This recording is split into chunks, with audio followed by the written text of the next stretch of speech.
नमस्कार। राज्य की सीमाएं अलग अलग होती हैं, लेकिन जुर्म की कोई सरहद नहीं होती, कोई सीमा नहीं होती। वो किसी हद को नहीं मानता। कानून की नजर में सीमाएं बटी होती हैं, लेकिन दहशतगर्द किसी सीमा के मोहताज नहीं होते। कुछ ऐसा ही देखने में आ रहा है। जी हां, बिहार पुलिस ने एक मिनी गन फैक्ट्री का खुलासा किया था, लेकिन इसके बाद पुलिस के एक एक नए खुलासे ने सबकी नींद उड़ा दी है। पुलिस ने कई चौंकाने वाले खुलासे किए हैं। इतना ही नहीं, मंगलवार को हुए हजारीबाग कोर्ट परिसर में गोलीबारी के तार अब बिहार से जुड़ने के कयास भी लगाए जा रहे हैं।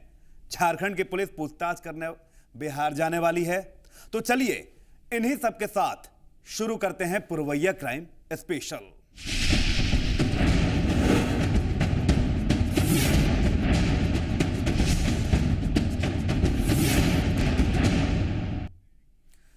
हजारीबाग कोर्ट परिसर हत्याकांड मामले में हमने मंगलवार को सवाल उठाया था कि कोर्ट परिसर में AK-47 जैसे हथियार लेकर अपराधी आखिरकार कैसे पहुंच गए, वो इनमें कामयाब कैसे हो जाते हैं। सवाल बड़ा गंभीर है, सवाल इससे आगे भी जाता है, लेकिन पहले आप इसे देखिए।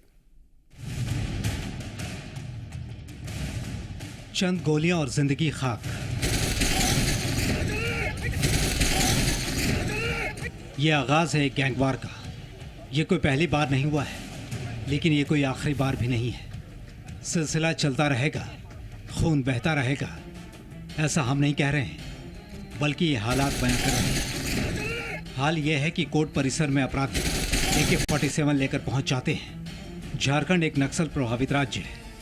यहाँ की अदालतों में नक्सली भी पेश किए जाते हैं और कई बार कोर्ट जाते समय हमला कर नक्सलियों को छुड़ा ले जाने का मामला भी सामने आया है। खुफिया रिपोर्टों को मानते हुए कोर्ट परिसर की भी सुरक्षा बढ़ाने पर जोर दिया गया, लेकिन लगता है कि प्रशासन ने इससे कोई सबक नहीं लिया। अगर प्रशासन ने सबक लिया होता तो कोर्ट परिसर में AK-47 लेकर पहुंचना आसान नहीं होता, लेकिन ऐसा हुआ है। कोर्ट परिसर में AK-47 लेकर अपराधी पहुंचने में कामयाब हो जाते हैं। पेशी थी सुशील श्रीवास्तव की, जो एक गैंग के लीडर हैं, और जो किशोर पांडे और भोला पांडे का गिरोह है, उसके गिरोह के लगता है कि कुछ सदस्य या कुछ गैंग मेंबर्स वहां आकर उन्होंने सुशील श्रीवास्तव के पेशी के बाद सुशील श्रीवास्तव के साथ जो लोग थे और सुशील श्रीवास्तव के जो ग्रुप थे उसी पर उन्होंने फायरिंग की है। और उस फायरिंग को जो है AK-47 का इस्तेमाल करके किया गया, बस्ट फायर किया गया। सवाल ये उठता है कि अपराधियों के पास AK-47 जैसे हथियार पहुंचे कहां से? इस अत्याधुनिक हथियार तक अपराधियों की पहुंच कैसे संभव हुई? और अगर अपराधियों के पास ऐसे खतरनाक हथियार पहुंच भी गए तो फिर पुलिस अनजान कैसे रही? इस बात की क्या गारंटी है कि पकड़ा गया हथियार अपराधियों के पास आखिरी हथियार था?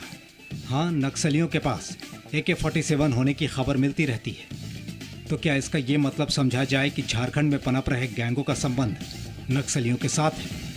क्या दोनों का नेक्सस मिलकर काम कर रहा है, या फिर मामला इससे कहीं आगे का है? मामला चाहे जो भी हो, इस बात की गंभीरता से जांच होनी चाहिए कि अपराधियों के पास ये खतरनाक हथियार पहुंचे कैसे। साथ ही इस बात की भी जांच होनी चाहिए कि ऐसे और कितने हथियार गैंग के पास मौजूद हैं। माननीय मुख्यमंत्री जी ने कहा कि राज्य में सुरक्षा की स्थिति पे कारगर कार्रवाई करके और उसको बेहतर किया जाए, और उसी सिलसिले में हम लोग कार्रवाई करेंगे। कुछ खास निर्देश किस एरिया में या किस स्तर पे? सुरक्षा चाक चौबंद हो, ये अपने आप में ही बढ़िया निर्देश। अब तो पुलिस की जांच के बाद ही मामला साफ हो पाएगा, लेकिन जिस तरीके से वारदात को अंजाम दिया गया है वो काफ़ी खतरनाक इशारा है। ज़रूरत है इस इशारे को समझने की, नहीं तो पहले से नक्सली समस्या से जूझ रहे राज्य के सामने एक और समस्या खड़ी हो जाएगी। अब ये सरकार के ऊपर निर्भर करता है कि वो इसे किस रूप में लेना चाहती है। यादवेंद्र सिंह के साथ आशुतोष सिन्हा, जी मीडिया, हजारीबाग।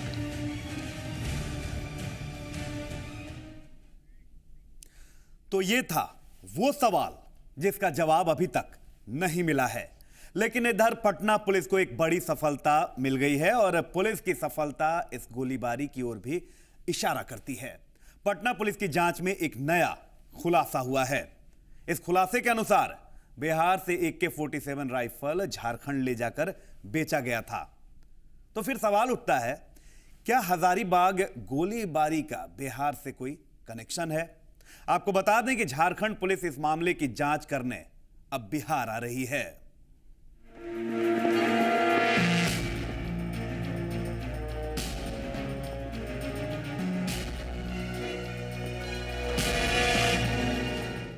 हथियारों का ये जखीरा पटना पुलिस ने बरामद किया है।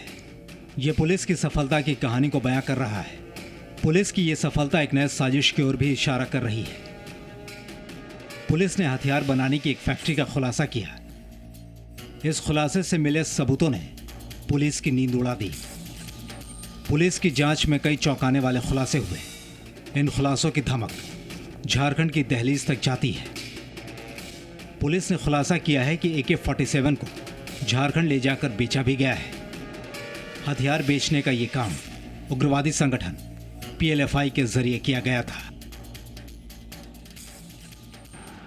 सिद्धि का मूल कार्य बैंक डकैती और हथियार सप्लाई करना है। गोली और हथियार का बड़ा सप्लायर है। उसके द्वारा ये स्वीकारोक्ति बयान में बताया गया कि अभी लगभग 1 माह पहले उसके द्वारा एक AK-47 जो राइफ़ल है उसका इंतज़ाम उसके द्वारा किया गया था और 2,20,000 रुपये में उसके द्वारा उसको झारखंड में जो है PLFI का जो हेड है उनके पास में उसके द्वारा पहुंचाने का काम इसको किया गया है।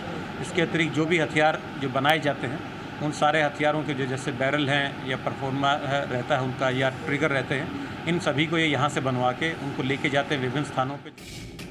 अब सवाल ये उठता है कि इस AK-47 को किसके लिए खरीदा गया था?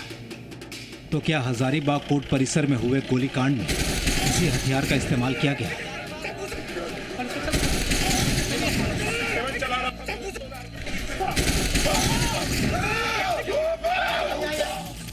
अभी इस बारे में कुछ भी कहना जल्दबाजी होगी।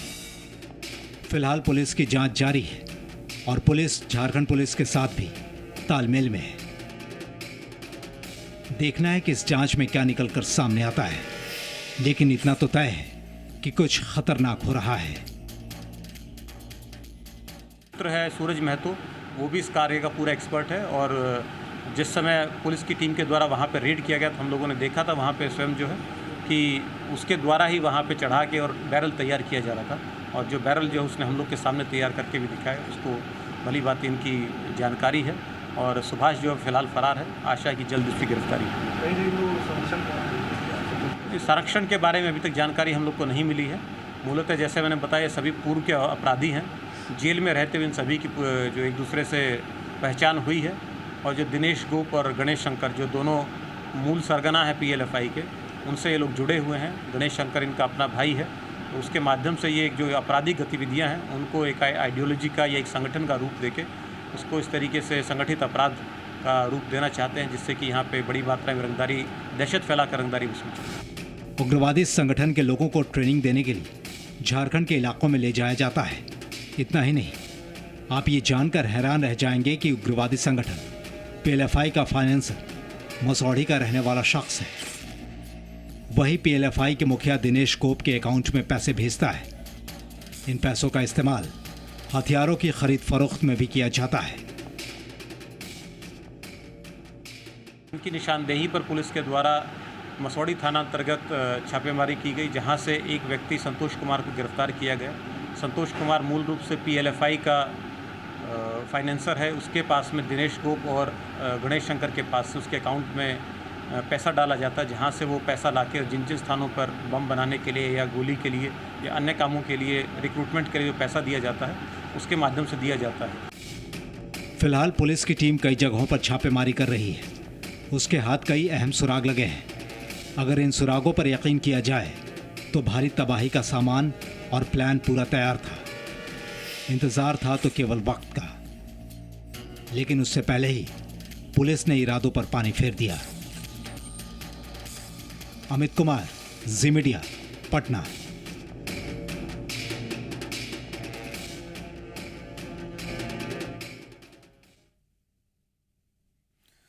और यहां रुकते हैं एक छोटे से ब्रेक के लिए।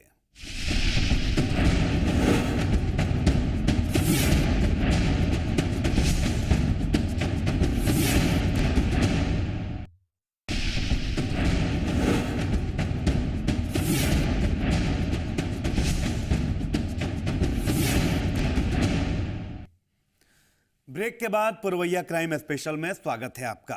वो राजधानी पटना को दहलाने की फिराक में थे। पटना पर अपना वर्चस्व कायम करने की होड़ लगी थी, लेकिन पुलिस ने उनके इरादों पर कैसे पानी फेर दिया, आप खुद देखिए। पटना को थी दहलाने की साजिश। राजधानी पटना अपराधियों के निशाने पर दहशत फैलाकर वर्चस्व कायम करने की तैयारी। पुलिस ने नाकाम किए दहशतगर्दों के इरादे।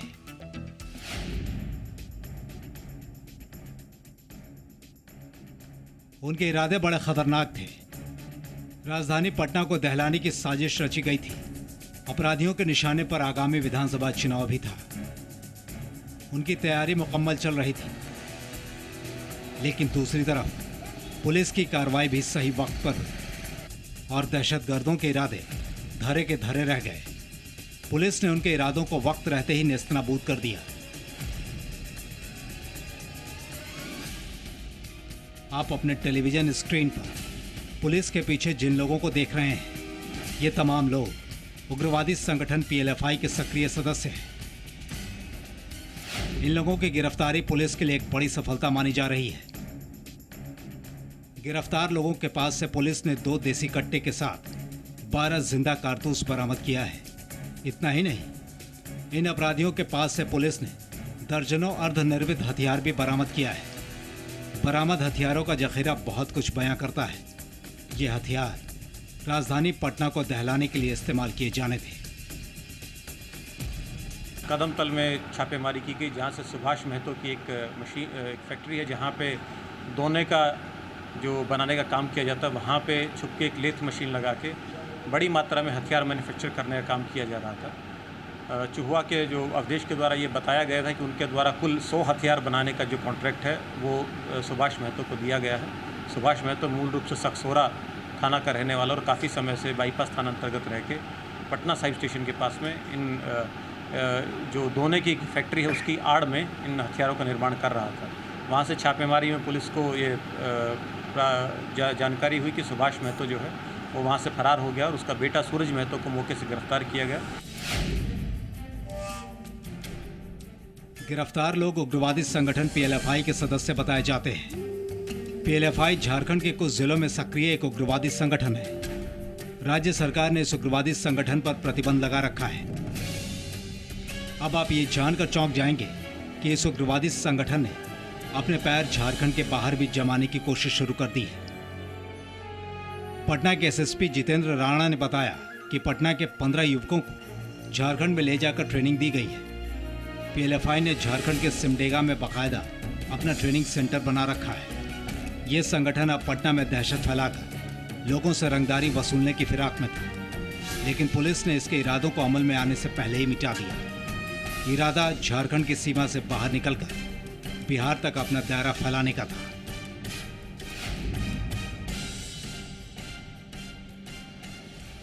पुलिस को काफ़ी बड़ी मात्रा में जो बैरल्स हैं, निर्मित बैरल हैं, वे बरामद हुए और लगभग 100 से अधिक जो हैं काटे हुए जो छड़ जो हैं जिससे कि बैरल बनाए जाने थे वो प्राप्त हुए। जो लेथ मशीन है, जो काफ़ी भारी लेथ मशीन है जिससे इस तरीके के बैरल अल्प अवधि में बनाए जा सकते हैं, वो वहाँ से बरामद किया गया है। इस तरीके से जो काफ़ी बड़ी साजिश थी पटना के अंदर में बड़ी घटनाओं को करने की, हथियार बांट के, तो उसको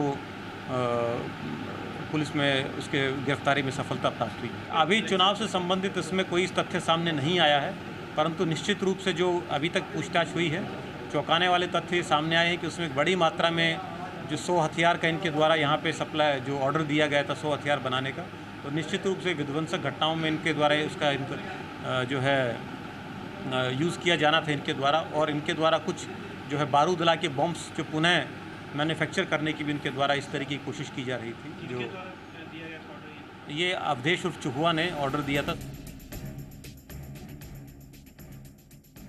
दरअसल पीएलएफआई ने 100 हथियार बनाने के लिए ऑर्डर दिया था। पुलिस ने 100 ऐसे छड़ भी बरामद किए हैं जिनसे बैरल बनाए जाने थे। इन सब की बरामदगी और अपराधियों की गिरफ्तारी पुलिस की बड़ी सफलता मानी जा रही है। प्रोफेशनल तरीके से इस पूरे संगठन को चलाया जा रहा है।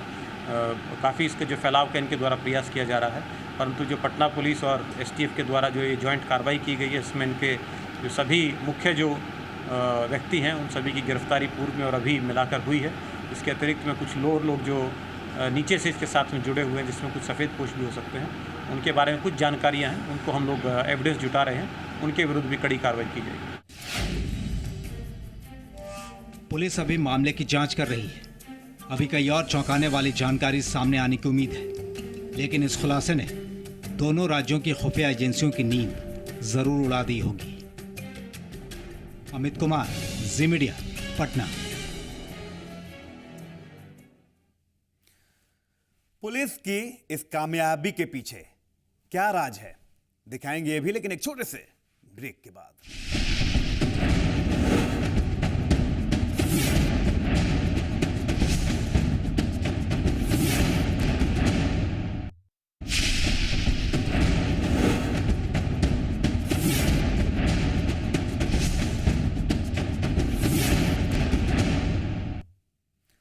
ब्रेक के पहले हमने आपको पटना पुलिस की कामयाबी दिखाई थी, लेकिन पटना पुलिस को मिली इस कामयाबी में कई राज भी छिपे हैं। राज जो उग्रवादी संगठन पीएलएफआई तक पहुंचते हैं। पुलिस ने कई चौंकाने वाले खुलासे किए हैं। पुलिस ने पीएलएफआई के फाइनेंसर को भी गिरफ्तार किया है। इतना ही नहीं, झारखंड के बाद अब उनके निशाने पर बिहार आ चुका था। बिहार में पैर जमाने की कवायद थी, लेकिन पुलिस ने इसे पहले ही पकड़ लिया। पीएलएफआई का फाइनेंसर पुलिस गिरफ्त में। झारखंड के बाद बिहार में पैर जमाने की कवायद। दहशत के दम पर रंगदारी मांगने की तैयारी। पुलिस ने नाकाम की दहशतगर्दों की योजना। बिहार पुलिस ने एक बड़ी कामयाबी हासिल की है। पुलिस ने मिनी गन फैक्ट्री का खुलासा किया है। इस खुलासे के बाद एक एक कर कई चौंकाने वाली बात सामने आई है। पुलिस ने अवधेश, संतोष और सिद्धि नाम के लोगों को गिरफ्तार किया है। अब आप ये जानकर चौंक जाएंगे कि इनमें से सिद्धि 20 से अधिक बैंक डकैती के मामलों में आरोपी है।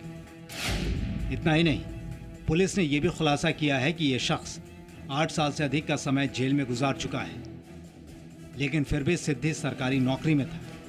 अब यह बड़ा सवाल होता है कि एक आरोपी और सजा याफ्ता शख्स सरकारी नौकरी कैसे कर रहा है। पुलिस के मुताबिक सिद्धि का काम बैंक डकैती करना और हथियारों की सप्लाई करना था।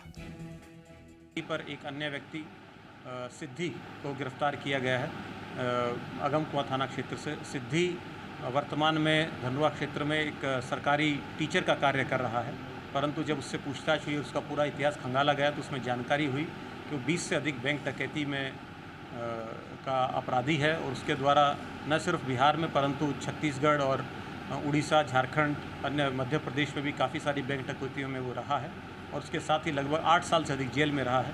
ये अपने आप में एक जो आश्चर्यजनक विषय था कि इतने साल जेल में रहने के पश्चात भी किस प्रकार से वो सरकारी नौकरी के अंदर में रह के कार्य कर रहा था। सिद्धि का मूल कार्य बैंक डकैती और हथियार सप्लाई करना है। इतना ही नहीं, पुलिस ने जिन लोगों को गिरफ्तार किया है उन लोगों में वो शख्स भी शामिल है जो पीएलएफआई का फाइनेंसर था। जी हाँ, बिल्कुल सही सुना आपने। मसौड़ी का संतोष कुमार पीएलएफआई के लिए फाइनेंसर का काम करता था। वो पीएलएफआई के सुप्रीमो दिनेश गोप के अकाउंट में पैसे भेजा करता था। पुलिस अब इस मामले की भी जांच कर रही है। पीएलएफआई के बारे में ये बताया गया अवधेश के द्वारा कि पटना और इस के आसपास के क्षेत्रों में ये काफ़ी विध्वंसक घटनाओं को अंजाम देकर रंगदारी वसूलना चाहते हैं। जिस प्रकार से झारखंड में वो लोग बड़ी रंगदारी वसूल रहे हैं, तो उसी प्रकार का उनका यहाँ पर भी ध्येय है रंगदारी वसूलने का। और अवधेश उर्फ चहुआ और संतोष तथा सिद्धि ये लगातार पूरे इलाके के अंदर, विशेषकर नालंदा का जो हिलसा, करायपुर, सुराई और पटना का मसौड़ी तथा जहानाबाद का इलाका, उसमें लगातार सक्रिय रहकर कुछ नौजवानों को साथ में जोड़ने का प्रयास कर रहे थे और इनके द्वारा कुछ नौजवानों को जोड़ के अपने साथ में उनको झारखंड के सिमडेगा ट्रेनिंग के लिए भी ले जाया गया था अपने साथ। अवधेश उर्फ चहुआ अभी कुछ समय पहले भी झारखंड में सिमडेगा में ही इसी तरीके से काफ़ी बड़ी हथियारों की खेप के साथ में पकड़ाया था। उसके ऊपर काफ़ी सारे मामले झारखंड में भी दर्ज हैं, पटना में भी दर्ज हैं और नालंदा में हिलसा में भी काफ़ी सारे मामले उस पर दर्ज हैं। वो लगभग 7 साल हिलसा जेल में भी वहाँ पे रहा है, जहाँ से इन सभी का एक जो गिरोह है वो बना है। इतना ही नहीं, पुलिस ने राजधानी पटना के बहादुरपुर में हुए ब्लास्ट के मामले में भी सफलता पाई है। पुलिस ने बहादुरपुर ब्लास्ट में इस्तेमाल की गई मोटरसाइकिल बरामद कर ली है। ये मोटरसाइकिल पीएलएफआई के ही पैसे से खरीदी गई थी। बहादुरपुर हाउसिंग सोसाइटी में जो ब्लास्ट हुआ था उसके बॉम्ब के संबंध में भी जानकारियां प्राप्त हुई हैं कि किस प्रकार से जो बारूद था उसको यहाँ पे लाया गया, किन लोगों के द्वारा उसको तैयार कराया गया, किन लोगों की उससे मदद की गई, और वो लगभग 1 माह तक जो उसका एक्सप्लोजिव था उसको यहाँ पे पटना के विभिन्न नालंदा जिला से शुरू करके पटना के विभिन्न स्थानों पे भी रखा गया था उनको, और किन किन व्यक्तियों के पास में रहा वो भी जानकारी हमको प्राप्त हुई है। पुलिस की टीम अभी विभिन्न क्षेत्रों में रेड कर रही है। आशा है कि जो और अन्य लोग इस पूरी साजिश में हैं उन सभी के गिरफ्तारी में पुलिस को जल्द से जल्द सफलता प्राप्त होगी। छापेमारी में पुलिस को एक पल्सर मोटरसाइकिल बरामद हुई है। यह वही मोटरसाइकिल है जिससे बहादुरपुर हाउसिंग सोसाइटी में बम ब्लास्ट के बाद में सोनू और छोटू फरार हुए थे, और उसी मोटरसाइकिल पे वे लोग वहाँ पे ये जो बॉम्ब्स जो बरामद हुए थे, जो ब्लास्ट हुआ था, उसको लेके वहाँ से आए थे। ये मोटरसाइकिल अवधेश उर्फ चुहुआ की पत्नी के नाम पे दर्ज है। बहरहाल पटना पुलिस झारखंड पुलिस के साथ मिलकर मामले की जांच कर रही है। उम्मीद है कि इस मामले में अभी और गिरफ्तारियां होंगी, अभी और खुलासे होंगे। अमित कुमार, जी मीडिया, पटना। और इसी के साथ जुर्म की दुनिया की खबरों में आज बस इतना ही। लेकिन आप रहिए बाखबर और होशियार, क्योंकि जुर्म कहीं भी और कभी भी हो सकता है। जुर्म की खबरों के साथ आपसे फिर होगी मुलाकात। तब तक के लिए दीजिए इजाजत। नमस्कार।